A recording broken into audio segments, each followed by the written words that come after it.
today I wanted to talk to you guys about Hercules and Lucky. For those of you who do not know, Hercules and Lucky passed away. Really unfortunate and very sad. I posted tribute videos for each of them if you want to watch them. They're my last two previous videos. So I'm just going to go ahead. Saturday the 14th. I woke up in the morning and Hercules was not acting like himself. He wasn't eating veggies, he wasn't eating pellets, hay, he hadn't drank water, and he was very poofed out, and he was lying down the whole time. Excuse me. And we picked him up and he didn't even run away. He put his head down in my mom's lap, closed his eyes. I Facebooked my vet and my boss, and I was like, can we bring him in? He's not acting like himself, da da da da da. She said, sure. Brought him in. My mom had to wait a little while. Went in. Luckily, I went back in enough time to see what the heck was going on. And his temp was really low. The vet thinks he went neurologic because he couldn't see when she was going like this, but when she touched him, he would blink. They started putting fluids in, and they gave him 2 injections, and one should have stung him, and it didn't. So she was worried. She put him in a cage. She had previously taken an x-ray, and she found 2 stones stuck in his penis, and she couldn't find the bladder, so she thought it might have ruptured. And she had said, before anything, we need to get him stable if we're gonna, try and pass those stones. And she put him in the cage, put a heat lamp on him, trying to get him warm up. She walked away. He started breathing really heavy, kind of like hiccuping almost. I went and got her. She listened to him, and she was like, his heart is still going, but he's trying to die. Before I could even comprehend what was going on, he was whisked off into the surgery room, gas mask on. They were working on him, and next thing I know, when I come out of my mom's embrace, they're doing this to him. They're trying to give him CPR, and he didn't pull through.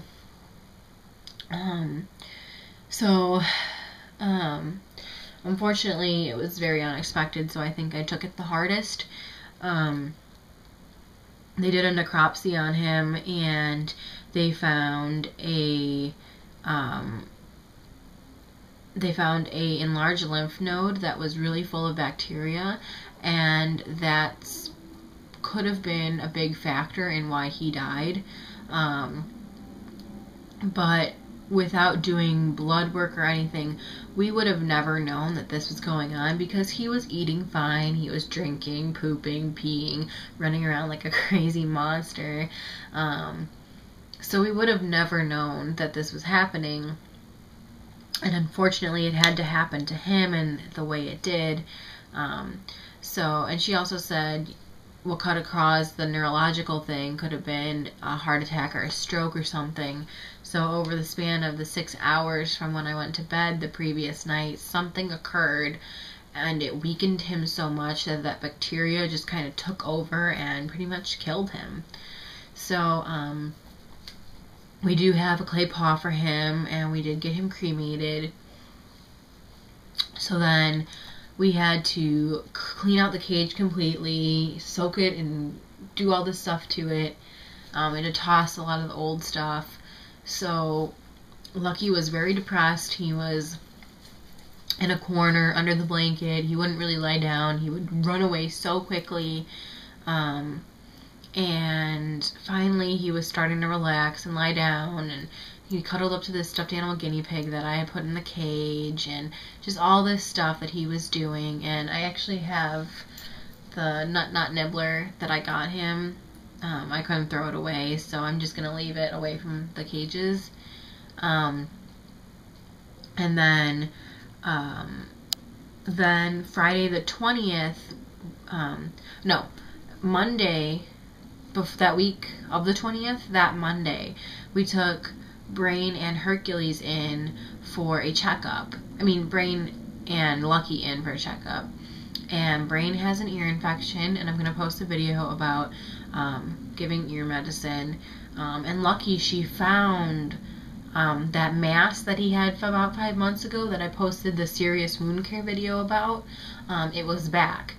So what she did was she's like, okay, well, you know, and then the 20th when we brought the girls in, from Monday to Friday, it had almost tripled in size.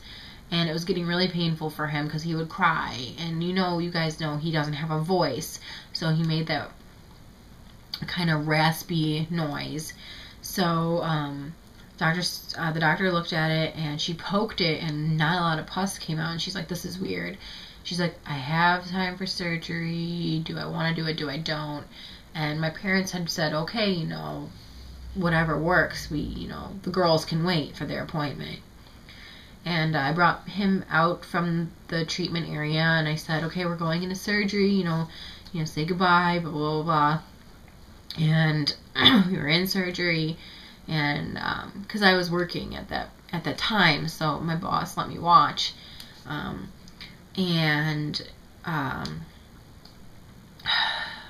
He's a little more touchier to talk about. So he gassed down okay. She was cutting and he was still having reactions to it. He just wouldn't go to sleep, and he was doing so well, and she was almost done cutting it off, and she didn't like the way the tissue looked. She's like, it's really fibery, it bothers me. She's like, maybe it's cancer, it could be a reoccurring infection that we'd have to constantly do surgery for, and honestly, that's no life as a surgery every 5 months, and it would get quite expensive, to be honest. So the next part was just the hardest, and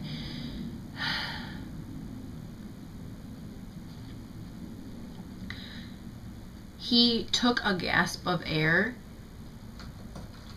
and I guess he opened his eyes really wide and he just stopped breathing.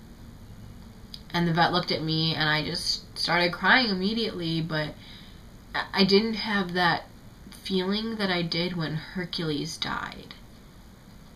I think because maybe somewhere deep down I kind of knew that Lucky might not make it, and I had kind of prepped myself.